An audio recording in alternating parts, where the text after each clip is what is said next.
Antisocial Personality Disorder. Les meilleures options de traitement. Peu de personnes cherchent des soins médicaux spécifiquement pour le trouble de la personnalité antisociale, ASP. Les personnes atteintes de troubles de la personnalité antisociale qui recherchent des soins le font pour d'autres problèmes tels que la discorde conjugale, abus d'alcool ou de drogue ou de pensées suicidaires. Membres de la famille ou les tribunaux peuvent envoyer certaines personnes avec ASP à un conseiller en santé mentale pour l'évaluation. Les gens avec ASP semblent souvent avoir une mauvaise compréhension et peuvent rejeter le diagnostic ou nier leurs symptômes. Les personnes atteintes de la personnalité antisociale qui cherchent de l'aide, ou sont désignées, peuvent être offerts évaluation et le traitement en ambulatoire. Les patients peuvent être offerts une gamme de services, y compris l'évaluation neuropsychologique, psychothérapie individuelle, la gestion des médicaments, et la famille ou le conseil conjugal. Sauf si la personne risque de lui-même ou d'autres nuire, les soins hospitaliers n'est pas nécessaire. En fait, les gens avec ASP peuvent être perturbateurs dans les unités d'hospitalisation par exemple, devenir belligérants lorsque leurs demandes ne sont pas satisfaites ou en utilisant la manipulation pour obtenir des faveurs. Psychothérapie pour les personnes avec ASP devrait se concentrer sur aider l'individu à comprendre la nature et les conséquences de sa maladie, donc il peut être aidé à contrôler son comportement. Formes exploratoires ou axées sur la compréhension de la psychothérapie ne sont généralement pas utiles pour les personnes avec ASP. La thérapie cognitive pour la personnalité antisociale. La thérapie cognitive d'abord développée pour aider les patients souffrant de dépression, a été récemment appliquée à ASP.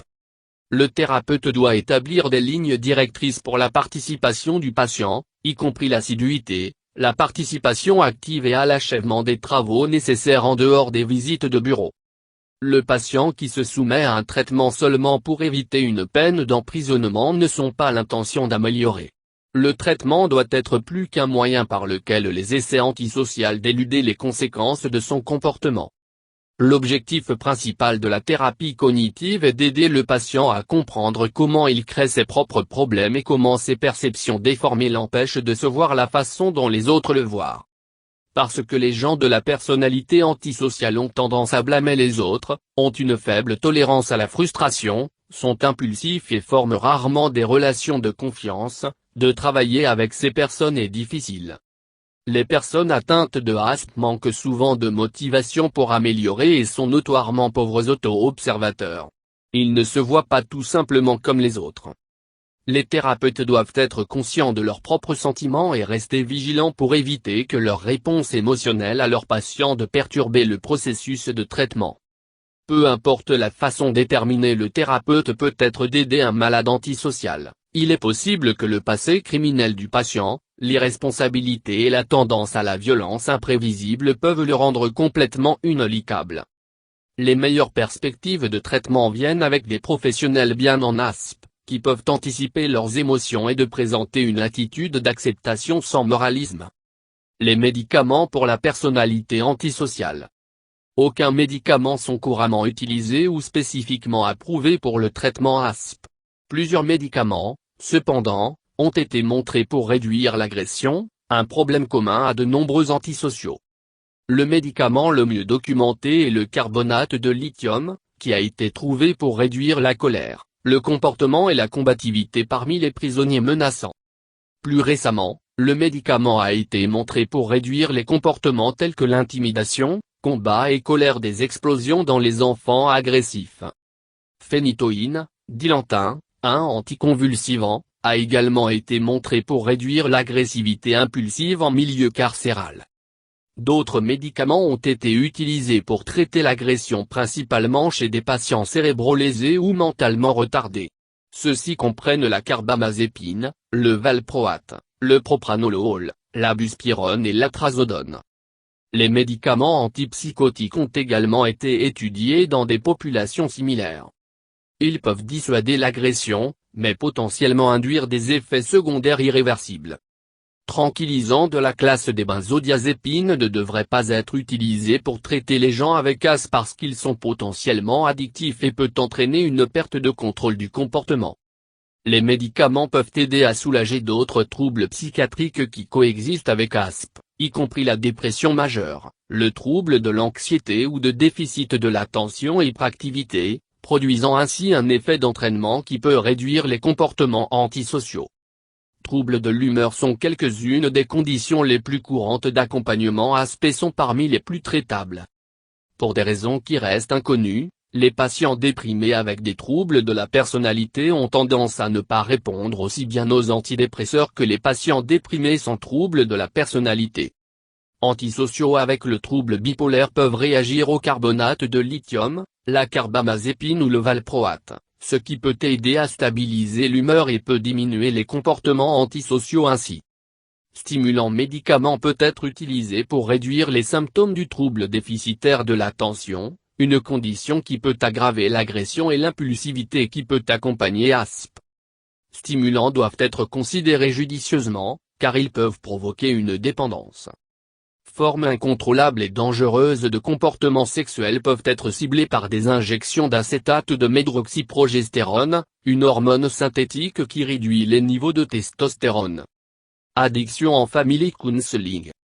L'alcool et l'abus de drogue présentent principaux obstacles pour le traitement d'une personne avec ASP sous-jacente. Bien que l'abstinence de drogue et d'alcool ne garantit pas une réduction des comportements antisociaux, les gens avec ASP qui cessent de consommer de la drogue sont moins susceptibles de se livrer à des comportements antisociaux ou criminels et ont moins de conflits familiaux et des problèmes émotionnels. Suite à un programme de traitement, les patients devraient être encouragés à participer à des réunions des alcooliques anonymes, narcotiques anonymes ou cocaine addict anonymes.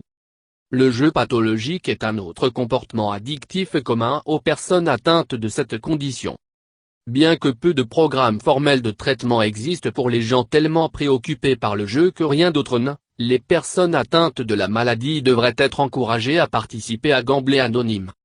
Les personnes atteintes de troubles de la personnalité antisociale avec les conjoints et les familles peuvent bénéficier du mariage et de counseling familial.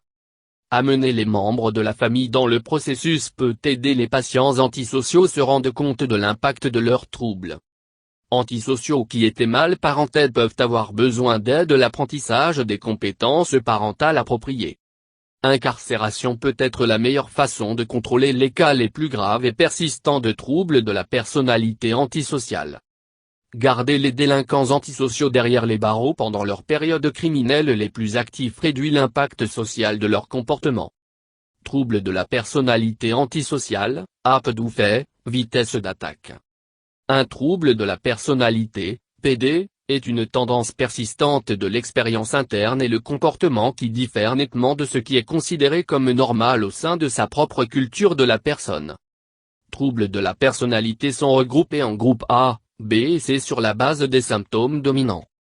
Trouble de la personnalité antisociale est un diagnostic qui se caractérise par un motif durable de mépris et de violer les droits des autres avec des symptômes ayant été présents depuis 15 ans et peut inclure des symptômes tels que les lois de rupture, fourberies répétées, des combats de départ, un manque de considération pour leur propre sécurité ou celle des autres, un manque de culpabilité et de prendre la responsabilité personnelle, une tendance à agir de manière impulsive, et l'irritabilité.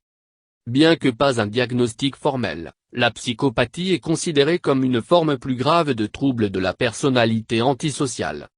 Plus précisément, pour être considéré comme un psychopathe, une personne doit avoir une absence de remords ou de culpabilité au sujet de leurs actions, en plus de démontrer des comportements antisociaux.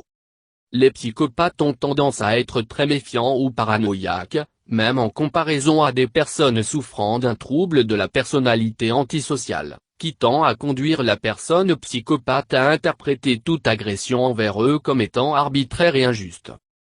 Trouble de la personnalité antisociale est probablement le résultat d'une combinaison de facteurs biologiques génétiques et environnementaux.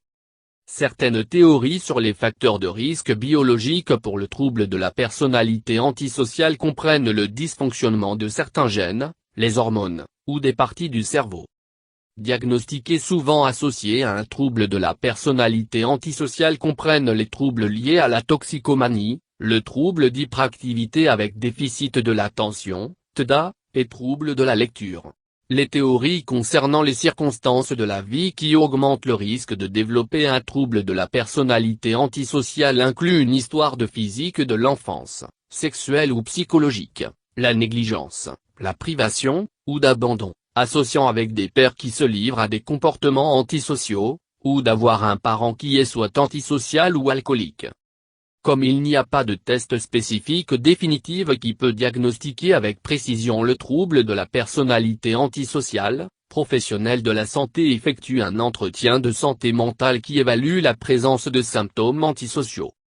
Si le contexte culturel des symptômes ne sont pas considérés, d'un trouble de la personnalité antisociale est souvent faussement diagnostiqué comme étant présent.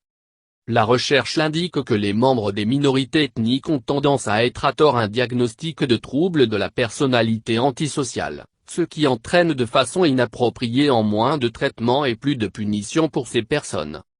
Alors que le trouble de la personnalité antisociale peut être assez résistant au traitement, les interventions les plus efficaces ont tendance à être une combinaison de l'entreprise, mais la thérapie juste comportement et une programmation qui met l'accent sur l'enseignement des troubles de la personnalité antisociale individue des compétences qui peuvent être utilisées pour vivre de façon autonome et productive dans les règles et limites de la société.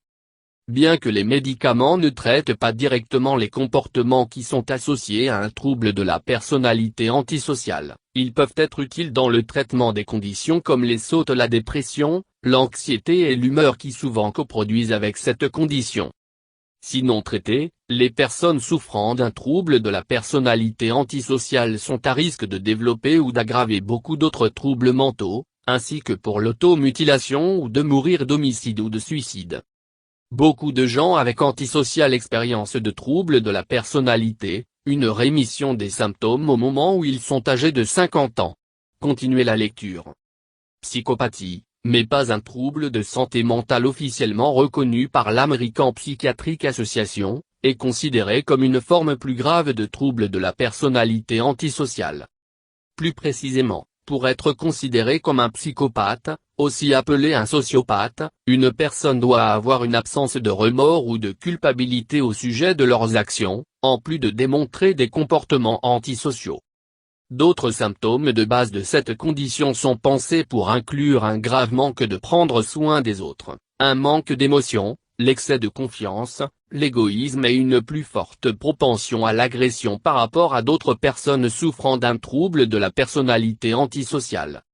Bien que les statistiques indiquent que 50% - 80% des personnes incarcérées ont été trouvées pour avoir un trouble de la personnalité antisociale, seulement 15% de ces criminels condamnés ont été montrés pour avoir la plus sévère antisociale type de psychopathie de trouble de la personnalité.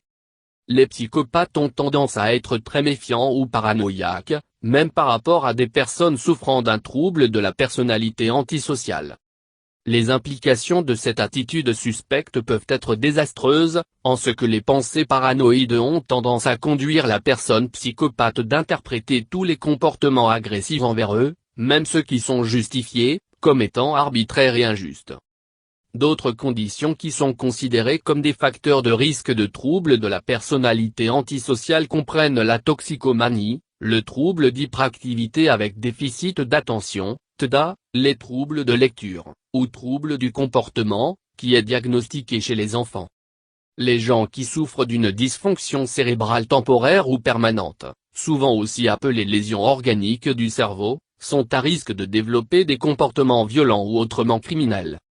Les théories sur les expériences de vie qui augmentent le risque de développer des symptômes antisociaux chez les adolescents et les adultes fournissent des indices importants pour sa prévention.